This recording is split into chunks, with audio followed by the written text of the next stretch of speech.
My name is John LaFronz. I'm the general manager here at Dollar Store Services. I've been here for 19 years, helping folks just like you develop their stores. Just very briefly, I've been in the discount retail industry for about 40 years, both as a store owner, as a wholesaler, as a district manager and an operator of my chain of stores. I've done overseas buying, I've done domestic buying, so I've been in all facets of our business, and hopefully my experience and my missteps over the years will help you if you decide to go forward with us. So we are Dollar Store Services. We are the nation's largest developer of independently owned dollar stores. We've opened over 4,000 stores since 1993 nationwide and around the globe. We do stores in other countries as well. We do a number of different types of store formats. We do a dollar-only store, which is like a Dollar Tree. We do a Dollar Plus store, which is similar to a Family Dollar or a Dollar General. We do a big box dollar store, which starts at 10,000 square feet, and that's kind of a mini grocery. Works very well in some rural environments where retail market may be a little underserved by the big grocers and so on. We have something new and exciting, which we'll talk about later. We've been working on for about a year now. It's a $1, $2, $3 store, and we'll talk a little bit more about that, but it is a very exciting format. It works well in basically every environment. The store development process evening that we provide to you as part of your store development package consists of 7 key services that we provide to you. We provide financing assistance, we provide site location assistance, we negotiate your lease agreement in accord with you. Then we do a complete setup of the store, providing all the labor, the fixtures, the equipment, the merchandise, the interior signage, training, and everything that you could possibly imagine. By developing a store with us, you also have access to our supplier network with over 80 suppliers scattered around the country.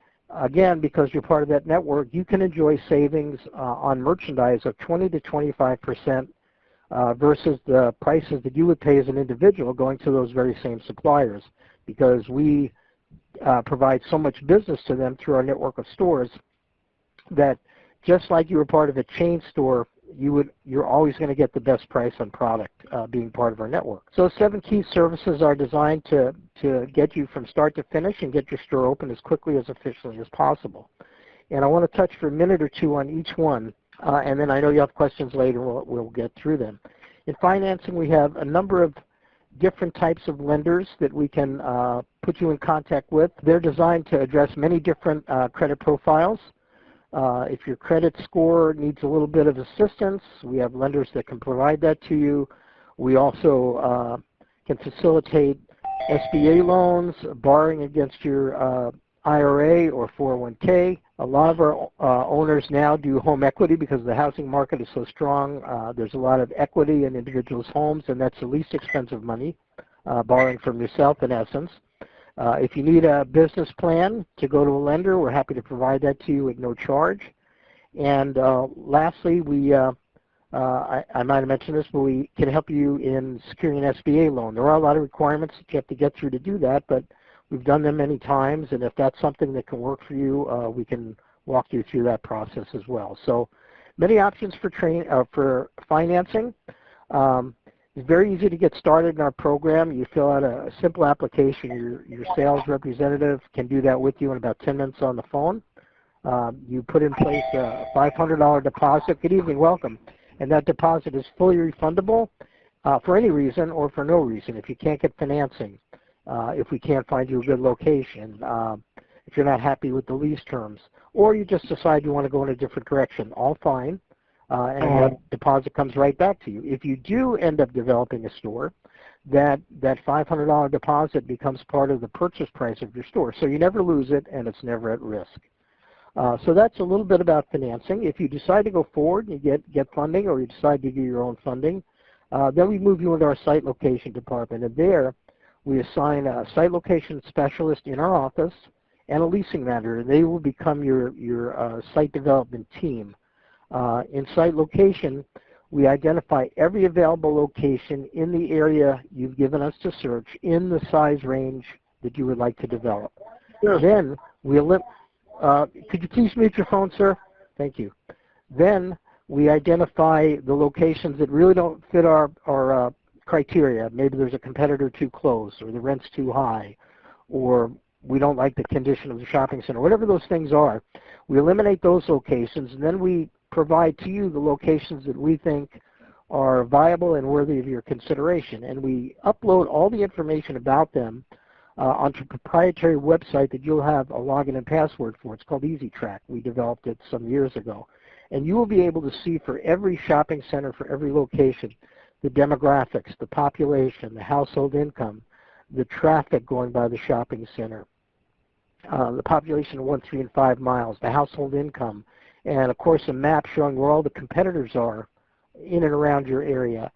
You'll also have a map of the shopping center itself showing you who the other tenants are, where your location potentially would be within that shopping center. So you'll see everything there is to know about that location. Then we ask you to go out and visit those locations to give us your feedback, because you're going to see things on the ground that we may not be able to see remotely. For example, is the shopping center well lit at night? Is it well maintained?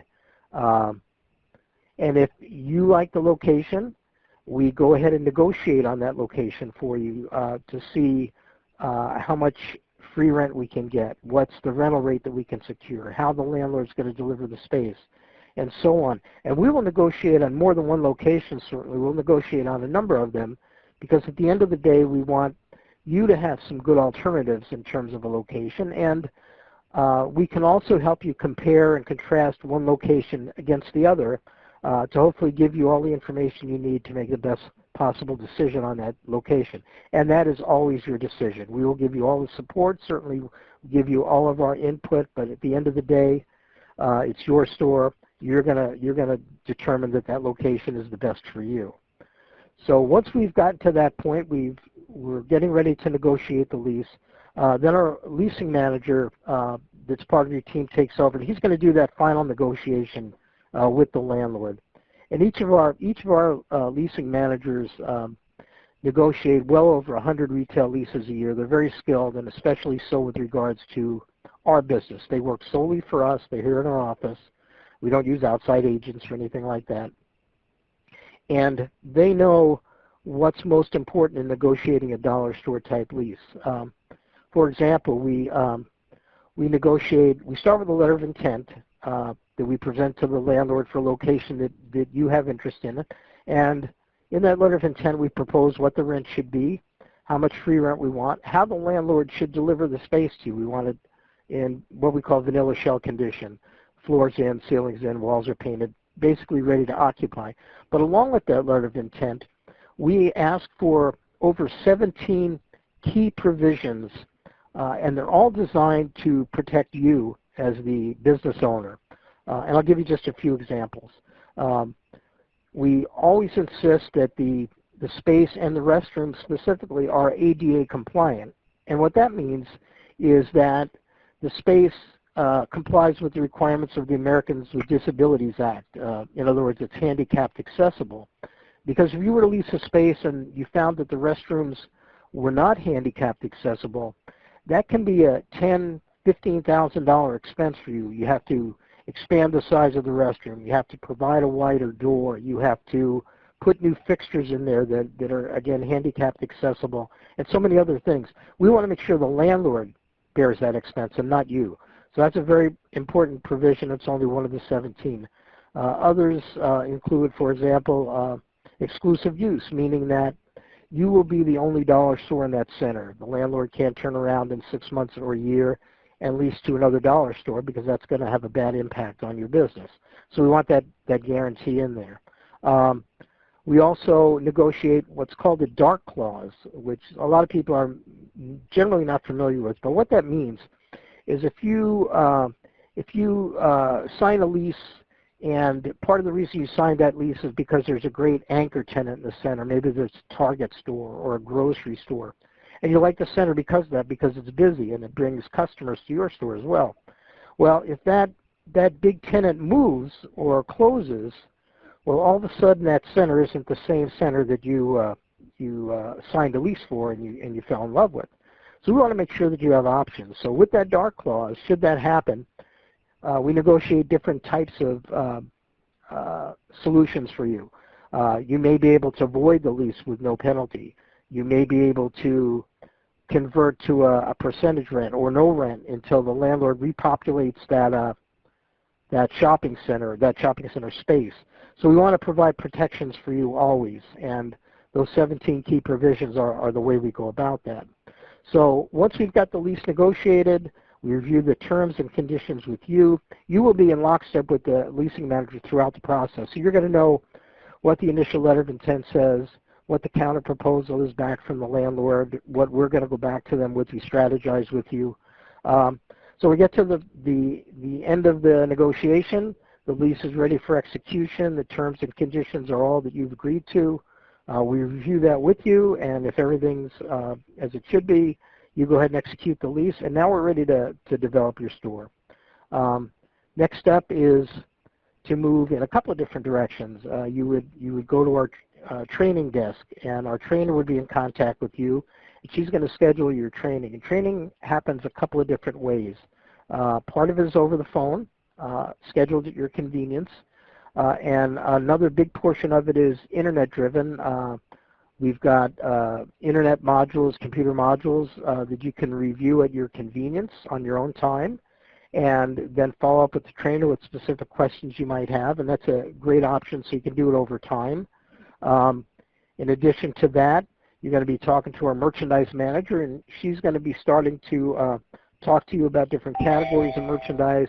She will have all the information about your store location, the demographics, what the population is like. Is it younger? Is it older? Are the homes in the community, are they primarily owner-occupied, renter-occupied? Because all that factors into the product mix that goes into your store. And then she'll get on the phone with you, and she'll talk about specific needs that you may have identified in terms of merchandise, categories you may want to emphasize or de-emphasize based on your knowledge of the area. And then with all that information in front of her, she will write a recommended set of orders.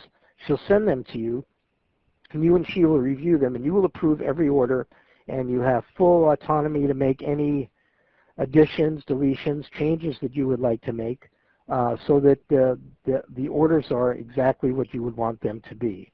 At the same time, you're talking to the trainer, you're talking to the merchandise manager, you're also talking to our vice president for operations, and he is the person that's going to actually schedule the setup of your store and work with you on the many different things that you have to have in place to actually open your business. He's got a checklist of about 80 items that he will review with you and then follow up with you.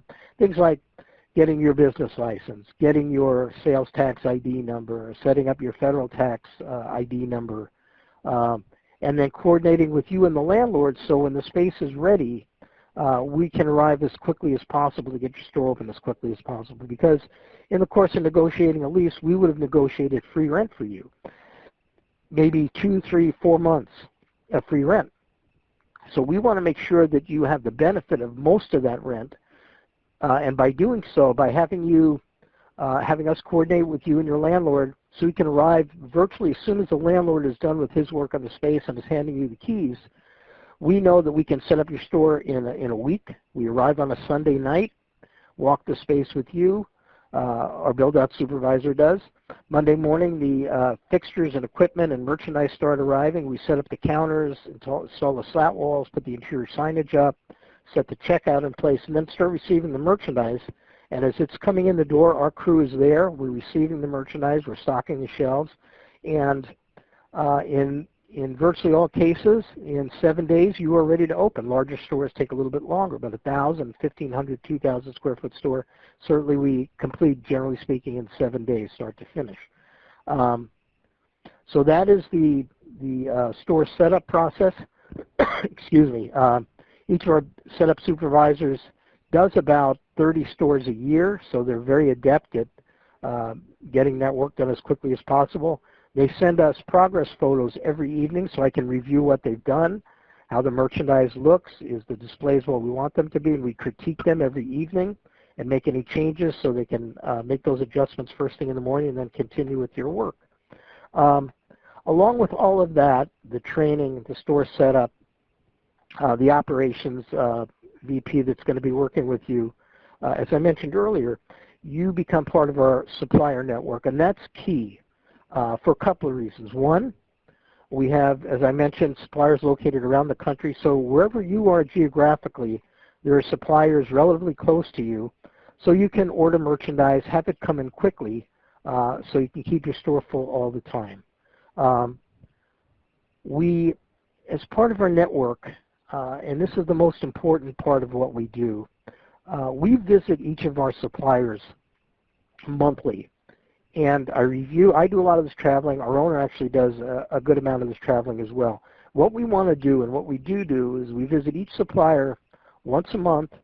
We walk their showrooms with them. We work every item because product's always changing in our business. There's always something new. So we want to see what they have that's new. We want to evaluate the product, and then we want to negotiate the prices, which are the prices that are going to be provided to you. It's very hard to do that from a catalog or looking at a picture on the internet because you really have to understand the product. You've got to be able to feel it and touch it. And not only the merchandise, but how is it packaged? Is it packaged in a professional way?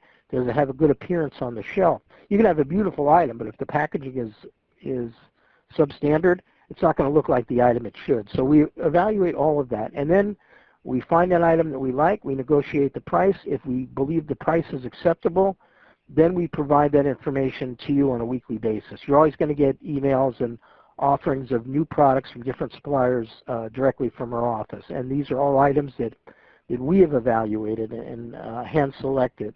If we don't like an item or we can't get to the right price, you will never see it from us. We only want you to see the best of the best. So we do that on a very regular basis to make sure that the merchandise is top-notch, and then we provide that information to you. There are three critical aspects to a good merchandise program, and they are value, variety, and new merchandise.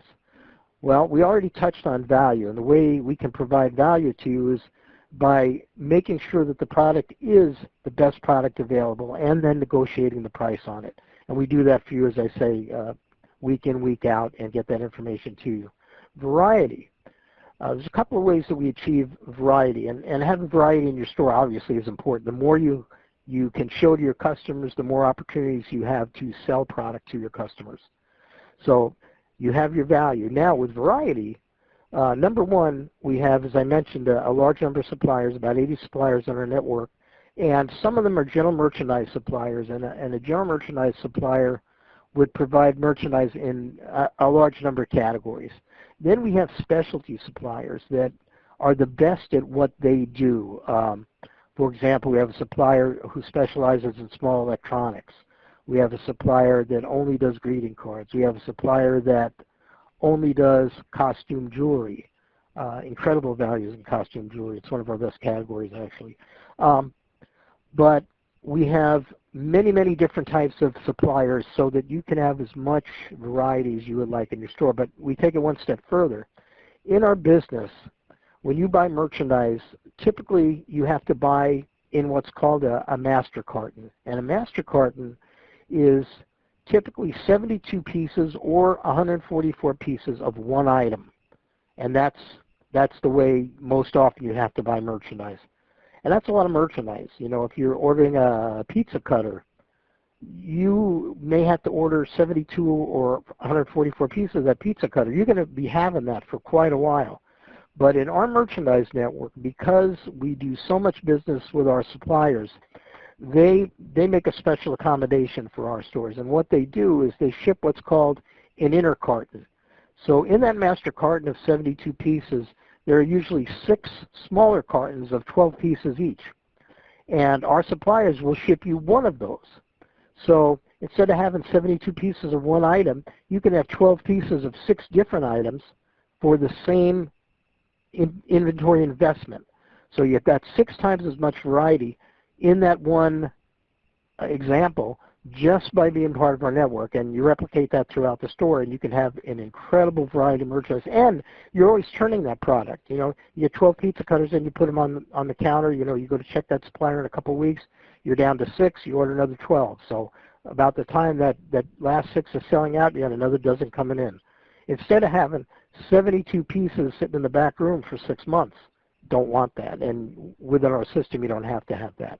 So that's a key advantage, and your competitors don't have that ability because they don't have that network to support them. So that's value, that's variety. And then the last leg of a good merchandise program is new merchandise, and this is maybe after price the most critical of all, and I'll tell you why. When a customer comes into your store, they, just like when you shop or when I shop, we know what we're looking for. When I go into your store, I know what I want to buy. I want to buy paper towels. I want to buy some shampoo and conditioner. I want to get maybe some snacks. I like vanilla wafers, so I'm always going to go to the vanilla wafer section right away. But anyway, I know what I'm going to buy, and you shop the same way. You have a list. You got a mental list in your mind. You know what you want to buy. You go into that store and you grab your cart and you get those items. But then, what happens? Most people will kind of then wander around the store as they're picking up those other items. They're seeing things that they didn't intend to buy, but the value is so good that they make that buying decision. I'll give you a quick example. I was in a store a few weeks ago, and I did exactly that. I had a mental list of about 6 or 8 items that I wanted to get, and I'm there, and I got my basket, and I threw them in there, and I'm looking around, and then I saw this 2-pack of kitchen towels, really nice-looking towels, and I thought it would make my wife happy, and it was only $1. Made me happy, too. So I picked that up, and I put it in my cart, and I continued to shop, and I saw some of these spot mirrors that you stick to your car mirror so you can see better, and I grabbed 2 packages of those, and I needed zip ties that I didn't remember, so I picked up the zip ties and a couple of toys for my grandkids, and pretty soon that $6 or $8 transaction that I intended to make when I walked into that store was like $20, because now I'm buying items that I didn't know I needed, again, but the perceived value was so good that I had to buy them, and I did. Now, when I go back to that store next week or the week after, I typically go about once a week because that's me. When I go back there, I'm going to see the paper towels that I need probably again. I probably need a couple of health and beauty aids items. Maybe I need a cleaner that, Comet or something like that I'm out of, so I'll grab that. But then I start to walk the store again, or will, and I don't need the kitchen towels. I still have them. I don't need the mirrors for my car. I still have them. And the toys for my grandkids, hopefully they survive them, and I don't need those. So I'm not a customer for those items anymore. But if you show me something new in linens, in kitchen linens, or something new in auto care, or something new in the toy department, well, now I'm a customer all over again because, again, you're showing me new items that I didn't know I needed, but I'm going to make that buying decision. And that's why the new merchandise component is so very important. It builds your average sale. It builds your bottom line profit. And it keeps your customers coming back. Because most often what we recommend and what I learned over time is those items that you add to your inventory, you don't rebuy them. Maybe you rebuy them once, but most often not at all. And a lot of times they're going to be specials that are going to be in and out, and you can't rebuy them anyway. So what that does for you, and it's kind of interesting, the psychology, if I see that 2-pack of kitchen towels and I decide not to buy them this week, I'm kind of in a hurry, I'll grab them next week. So I come back next week and they're not there, and I say, well, excuse me, sir, where are the, or ma'am, I saw these kitchen towels I wanted to grab, I didn't have time last week. And you're going to tell me, well, that was a special buy. We get them all the time, special buys, but they're different. And that one, unfortunately, is no longer available. But we have some really nice items that just came in. Let me show them to you. What that does for me as a customer is it does 2 things. It tells me that I'm always going to find something new in your store every time I come. So it's going to make me want to come back in addition to the items I know I needed. But more importantly, it creates a sense of urgency on my part to make that buying decision today. So I know the next time I see an item in that store that's like those towels, I'm going to buy it right now because I know, I know they're going to have something else great, but I want these, and I'm not going to take a chance. I'm not going to be here next week. I'm going to buy them now. So you're very quickly educating your customer to become that treasure hunter and to make those buying decisions quickly. So new merchandise, at the end of the day, it's the engine that pulls the train, and we provide you information on literally hundreds of new items every month that you can add to your merchandise assortment. And the people here in our office that work with you are going to help you make those best buying decisions for you, because every store is a little bit different. Going back to training for just one quick second, for the first 3 to 4 months after your store opens, your store is going to remain on your trainer's desk, and she's going to be in very regular contact with you, helping you write orders in the early days if you need help placing orders, helping you get ready for every season and holiday, and making sure that your store is trending in the right direction, providing you whatever assistance you might need. After that period of time, after that 3 months or so, if we feel and you feel that you've got your arms around the store and things are going well, we move your store to a long-term coordinator's desk, and that person is going to perform that same function for as long as you're in business. They may contact you once a week, but they're always available to you at any time for any assistance that you might need. If you need help working with a vendor, doing some seasonal orders, sourcing an item that you're getting requests for and you don't know quite where to go to get that item, whatever those things might be, they're always available to you. So that is basically the 7 key services. The long-term support is key. Those the long-term support person and certainly our trainers are very important to you. And I'll share something very quickly with you. Certain times of year, those persons are going to be your best friend, because if you walk into your store the day after Thanksgiving weekend, which is a very busy retail weekend, as most of us know, you walk in your store Monday morning after Thanksgiving, you start to look around and you say, oh my gosh, you know, I'm out of medium Christmas gift bags. I'm out of red and green tissue to stuff those bags. I'm out of 24-count crayons for stocking stuffers, and on. And say, I got to sit down at my desk. I got to find out who has all these items so I get some orders put together. Well, you don't.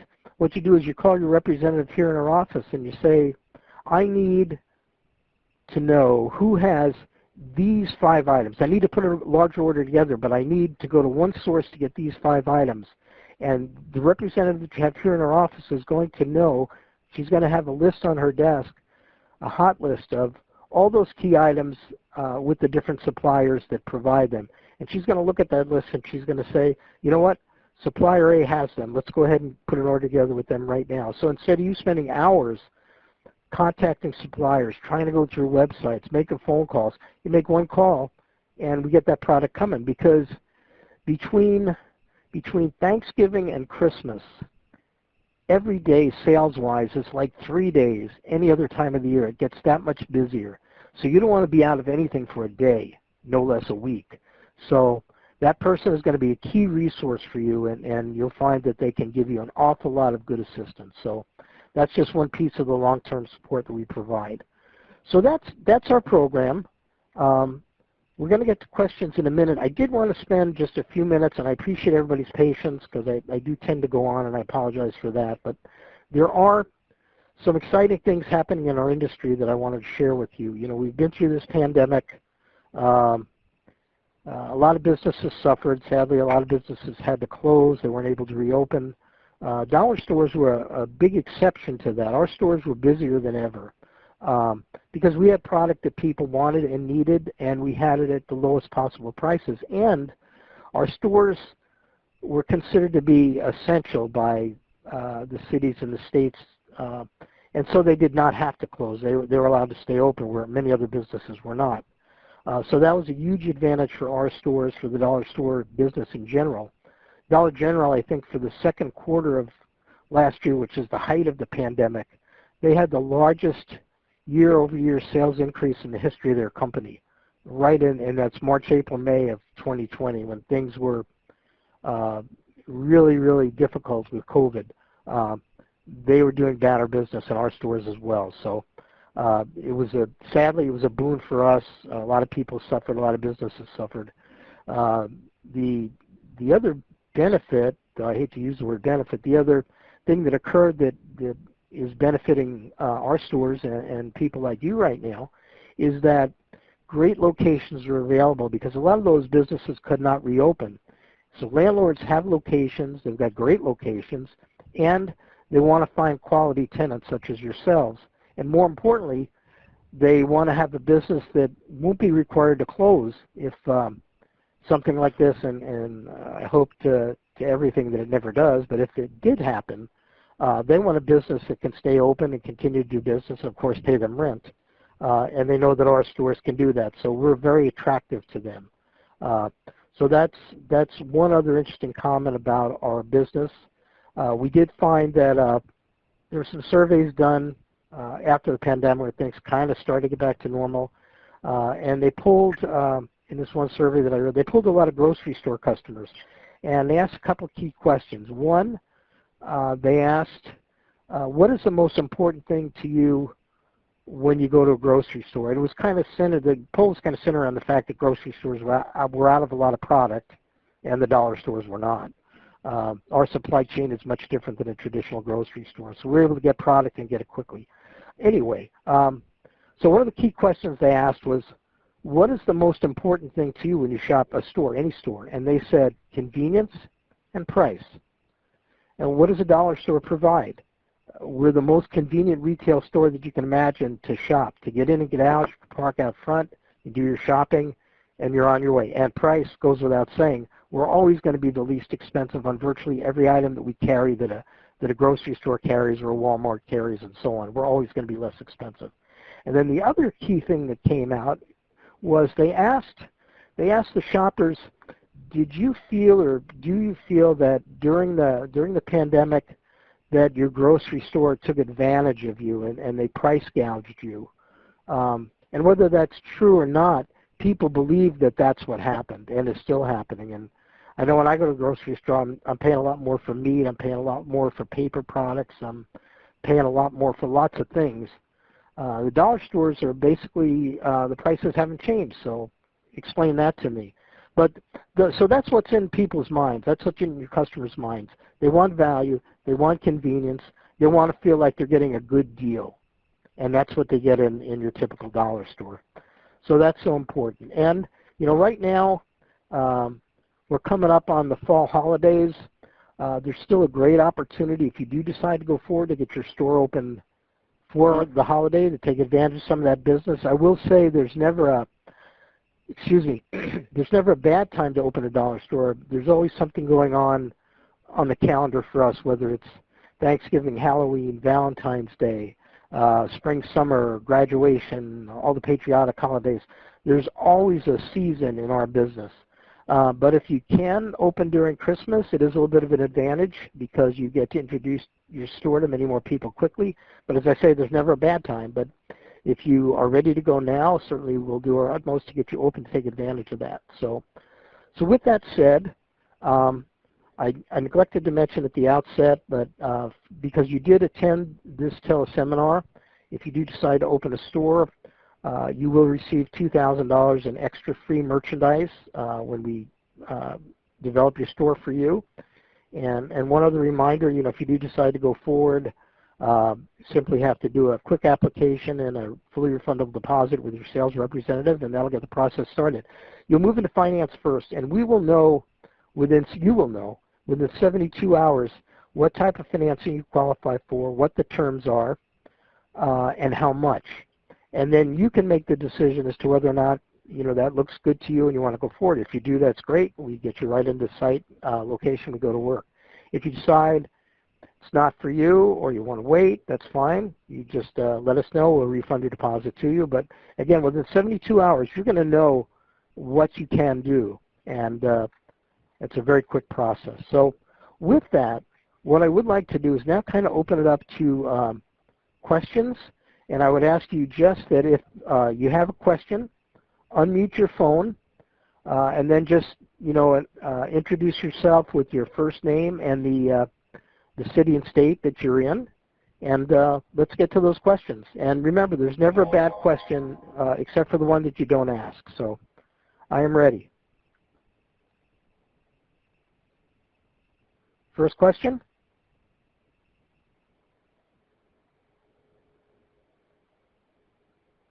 Hi, Sharon, Columbia, South Carolina. Yes, Sharon, go ahead. I know you touched base on the square footage. You said the minimum was 10,000 square feet.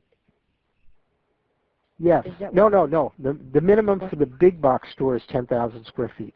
We started at 1,000 for all the other types of dollar stores. okay? So the price is based on the square footage. That is correct. And a 1,000 square foot dollar only store starts at $78.9.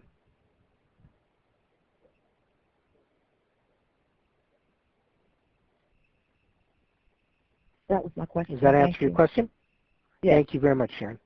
Next question? Hi, this is April, Columbia, South Carolina. Hello, how are you, April? Is everybody from South Carolina tonight? I'm good. Now I wanted to go back over finances because I kind of missed some of it. So I was Okay. and the options. Okay. Okay, very good question. And there are a number of different types of programs, and they're designed to address different credit profiles. Some of the options are using your 401k or your IRA, and that's a very inexpensive way to fund your store because you're borrowing basically your own money. And we have a lender that can set that up for you. We also can do SBA. There are certain qualifications. They vary a little bit from one person to another, but we can help you with that. We also have lenders that work with business lines of credit. Some individuals choose to use the home equity that they have, maybe if they have a home and they've had it for a little while. There's a lot of equity with the way the housing market is right now in many parts of the country. So there's a number of different plans and options that you can consider. And what happens is when you make that application, you come into finance. We have some finance advisors here in our office that will be, one of which will be assigned to you, and they will review your credit profile, and they'll review with you what lenders and what programs you will qualify for, and then they'll run you through with those lenders to see how much you can qualify and what the specific terms are going to be for you. And you'll have that answer within 72 hours. Okay, thank you. Very good, thank you. Hi, Wanda Yes. Winfield, Buffalo, New York. Oh, very good. Good evening. A little bit about the 100% financing. How are you qualified for that? Okay, that's expanding on the last question. Most lenders are typically credit score driven, FICO driven. So you would need to have a credit score of around 700. If you're a little bit below that, we have several lenders that can help you with credit. 685, you're right there. A number of our lenders have the ability to do credit repair, and sometimes there may be a little blemish on your credit or something that you don't even know is there. Often that's the case. Happened to me a few years ago. But they can, at no cost or very low cost, increase that credit score, and you're talking about 15 points, it's pretty minimal. They can get you to where you can qualify. Okay. All right. I'll call tomorrow and talk about that. Okay, thank you. Very good. Very good. Thank you, Wanda. Yes, next question? Hi, this is Terry, Enterprise, Alabama. Thanks for coming in this evening. Hi. I have a question in regards to once you, get the financing and you're leasing, is that the lifetime of the store, or is there like a certain time you have to repay for the growth of the store? If that's making sense at all. I want to make sure I understand. Like the repayment of the loan? Yes. Okay. The loan, typically you would pay, the programs vary, but typically you would pay that back over a number of years, anywhere from 3 to 6 years, something like that. And again, it varies a little bit depending on the type of loan and the terms of the loan. But once that's done, it's just like when you buy a car, no different. You pay for your car for 4 years or 6 years, and then you own the car forever. And the store is no different. Okay. Does that kind of answer your question? It does, yes. Thank you. Okay, very So good. Thank you, Terry. Yes. Are we leasing these stores out, or are we Explain You that. are yeah, okay, good question. Yeah, you are leasing the space. You own everything in the store. You own the merchandise, you own the fixtures and the equipment and all of that. But you're leasing the space, and most leases would be either a 3-year or a 5-year term, and we always try and negotiate some option periods. Because, for example, you may sign, say you sign a 3-year lease. We want to make sure that if you're doing well, that you have the ability to stay there in that location. And we want to negotiate what that rent's going to be for the second 3 years and the third 3 years, so the landlord can't all of a sudden come back and raise your rent arbitrarily. So they want to stay here. I'm going to maybe see if I can get a couple more bucks from them. So we're going to negotiate those options, and they're always at your discretion. You get towards the end of that 3 years, you're doing great business. You want to exercise that next option for another 3, great, you do that. Or maybe you find going into that last year of that 3-year lease, you're thinking, I wish I had a bigger space. I wish I had, instead of this 2,000, I wish I had 4,000 or 5,000 because I'm doing great. I could do so much better with more square footage. So then you have the option of going back to the landlord and negotiating for a larger space in that center, or maybe an adjacent space that you could expand into, or maybe a space in another shopping center. So we want to make sure that you're protected always. So those are some of the things that we do. So if you like the location and you're doing well, you'll be able to stay there. If you want to expand, you'll have options to do that as well. Thank you. Makes sense? Thank you very much. Next question?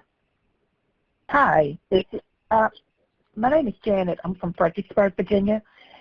So in addition to the $78.9, you're also paying a monthly lease for the space, or is that all included in the $78.9? No, the $78.9 is just for the actual setup of the store and the services and the that I merchandise. provided. Yeah, the lease is separate from that. Okay. Good question. This is Sharon Hi, this is again, Sharon. Columbia. I thought Oh, yes, you Sharon. said that Sharon, go ahead. although it costs approximately $78.9, that you all try to negotiate at least 2 to 4 months of free leasing with that. Is that not included in the services? It's not guaranteed, but you try to negotiate that, right? Yeah, no, it's not guaranteed because every lease negotiation is different. I'll give you a quick example. If you're negotiating on a space, or we're negotiating a space for you, and it's 100%, it's a nice clean space, the landlord doesn't have to do any work at all or very little work, they're inclined to be a little bit more lenient with allowing free rent because they don't have to invest anything into the space. If we find a space that you really like, and that's great, but maybe it was a medical office before, and that's a bad example, but say it was. So there's a lot of little rooms in there. The landlord has to demo them all out, and then he's got to redo the flooring and redo the ceiling and things like that. They're going to be a little bit more difficult to negotiate free rent with, or a lot of free rent with, because now they have to spend money to get the space ready for you. So each one is a little bit different. And sometimes, I'm working with a landlord right now, and this space that we're talking about, it just needs flooring and it needs paint. And I think we have 3 months of free rent on the table right now.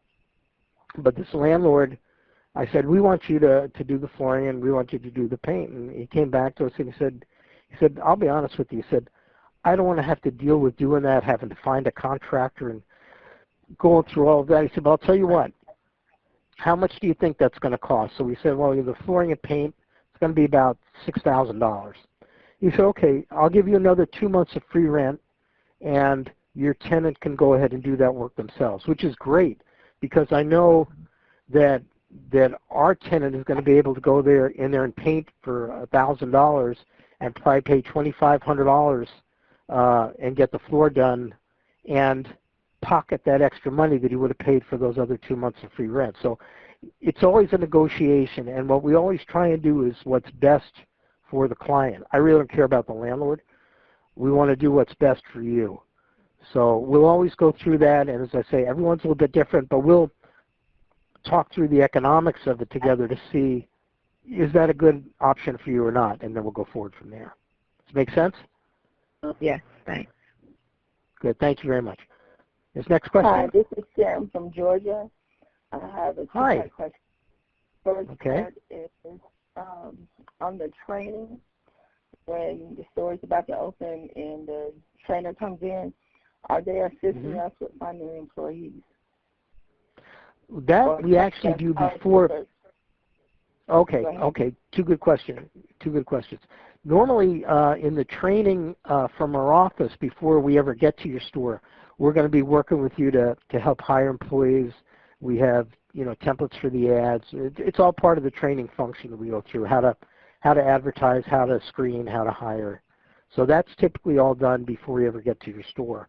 And as far as training them on the key operations of the store, cash handling and things like that, we do that with you well in advance as part of your training. But we do it again on site the last day of the store setup before you're ready to open, so everything's fresh in your mind.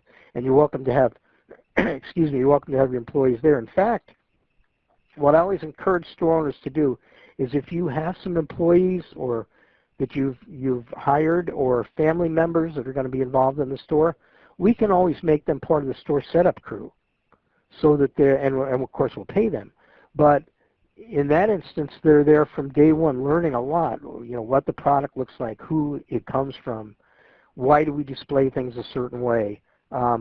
So that's always an option for you, and we always offer that. If you have people that are going to work in your store and you want them there as part of the setup, we'll do that. Another thing that sometimes happens is if we do end up hiring some local labor to help us with the store setup, which often we do, often a store owner may like how one or two people in that crew work. They're really diligent, they do nice work, they're pleasant. They may end up hiring one of those people, and that's great too. So yeah, there's a lot of different ways to get there as far as how to train and how to hire and so on, but we spend a lot of time with that in training for you. Okay, and you said that if they're part of the setup, even if it's a family member or somebody that we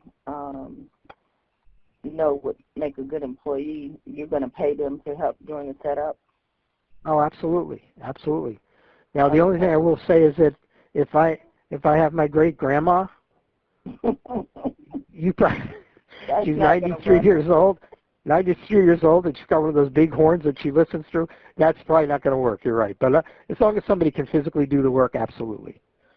Okay. And my other question was the typical revenue or profit for, let's say, the minimum store, the 1,000 square foot store? What's the average? Okay. Good question. And it's the hardest question to answer. Here's what I can tell you right now. Because every store is a little bit different, every space is a little bit different. Of course, the economics are different too. You may do less business in a store in another state, but your rent may be 50% less too. So it's hard to put hard numbers, but here's what I can tell you. In a dollar-only store, the average cost of goods is going to be about 54 cents, 55 cents. So that means your gross margin on product is 45 cents. So every time you sell an item for $1, you make 45 cents. And then when we look at locations, I usually look for location, and again, if you're in a very rural area, this number is going to be different, but typically I look for a store that will do at least $180 a square foot in sales annually. And that's kind of a general guideline, but more importantly what we do, and I can always do this for you, I do it with many of our clients, is when we get to that point in time where the lease is fully negotiated, we know what the terms are, we know what the rent's going to be, we know how much free rent you're going to get, and then we know everything there is to know about the location, who the co-tenants are, where they are, what the population looks like, the household income, all those other factors. I can sit down and put together a worksheet that you and I can review that basically breaks down the potential for that store. Now, it's not obviously a guarantee, but it can be pretty pretty spot on in terms of the revenue, and then I estimate the expenses as well. So you can back out your utilities and labor costs and things like that. And I'm always happy to do that before you sign the lease if you have a question about the potential of that store. And we do that on a very regular basis. So. Great. That's good to know. All right. Absolutely. That's all that I have Thank you. right now. Thank you. All right. Thank you for your questions. Yeah. Next question? Yes, Hello. sir. Hello. This is Ramsey from Augusta, Georgia. Good evening. How are you? Hey, I'm good. One question I have: that 79.5. What size store did that cover? The 79. That's a thousand. That is a thousand square foot dollar only store.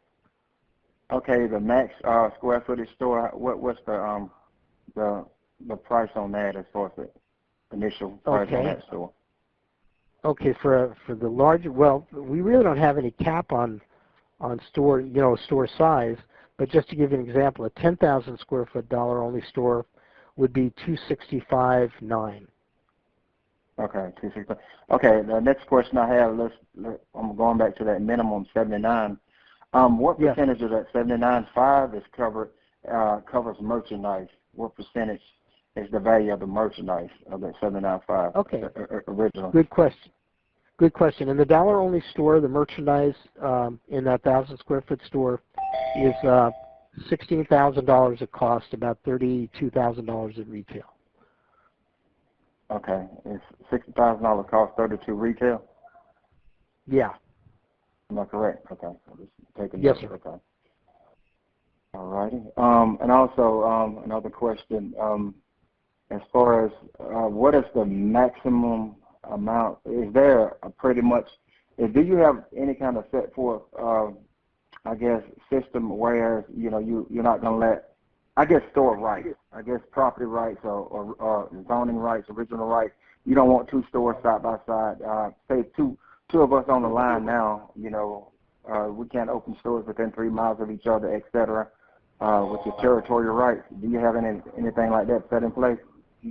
Yeah, what we do, it's not a hard number, Ramsey, because it's going to vary by area because of the difference in population. So we don't just set a hard distance requirement. In Ames, Iowa, 3 miles may be too close. In New York City, a quarter of a mile is probably too far. So what we do, and yes, we're very sensitive to that. What we do is if we were to do a store for you and you're there in Augusta, Georgia, and then we get another client that says, I want to do a store in Augusta too, well, we know where you are, number one, and we're going to make sure that we put that other store far enough away, whether by distance or by population, that your trade area is not impacted by putting a store too close to you, if that makes sense. Yeah, I'm really sensitive to that. In fact, what we do is as soon as we open a store, we add it to our mapping system here. So when the next person in Augusta comes up and we look at a location for them, that map immediately shows all the competitors that are there, and it also, here's a Dollar Tree, here's a Family Dollar, and so on. But then it also red flags our stores, because that's the most important thing that we want to protect. Whether it's our store or another store, we don't want you too close because, on your side of the table, you want to have a unique trade area, whether it's distance from our store or Dollar Tree, doesn't matter. So we want to make sure that you have a unique trade area. So we always do that mapping. It's the first thing that we do. Okay. Final question. I know other people have questions, but as far as, I know these are dollar stores, but what about naming rights? Of course, everybody, I just don't want to be called dollar store. So do I have any kind of naming rights that I could, add to the dollar store? And oh, absolutely, yeah. And you don't want to call it dollar store. That's pretty vanilla. I agree with you. Yet, surprisingly, a lot of folks do. We're not a franchise, so you can name the store whatever you choose. And when we get to that point, we found a location and you like it and we're in the final negotiations, that's one of the things that I do. I'll work with you on kind of deciding on what that name should be. And what I do to start with, Ramsey, I've got a list of probably several hundred names that over the years different owners have used or thought about using, and I keep compiling that list and adding to it. And I'll send it to you, and it's a good place to start to brainstorm from for a name for you, because you want a couple of things with the name. You want it to have some meaning. You want it to tell a story. And sometimes it's nice to tie it to the area or to something, like, maybe you're in Ohio, you call it Buckeye Dollar Plus or something like that. So Exactly. It's unique to you, exactly. And, when you decide you want to open your second store, your third store, now you're starting to build a brand because you can use that name for all those stores or subsequent stores. So, yeah, so we worked very hard with you to come up with that name. And the other thing that's important when you think about a name, and I know we're not doing that tonight, but the shorter the name, the larger the sign can be, and that's kind of key, because when you have a storefront, and I don't want to get too deep into the detail, but typically the sign criteria for the city or for the shopping center or both, typically it says you can use about 80% of the width of your storefront for your sign. So if you want to call it Augusta Dollar Emporium, that sign's going to be really small because you got a lot of letters. If you call it GA Dollar, your sign can be much bigger, your letters can be much bigger. So it's always a consideration. Okay. Thank you. Very good. Thank you, sir. Great questions. Appreciate it. Next question.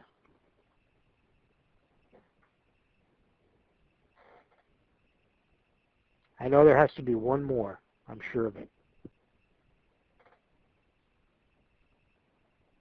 Well, all right. So I want to touch on one more thing very briefly, and again, I appreciate everyone's time and patience this evening. One thing I neglected to talk about earlier is because you are independent owners, you can take your store in whatever direction you choose in terms of merchandise and services that you offer.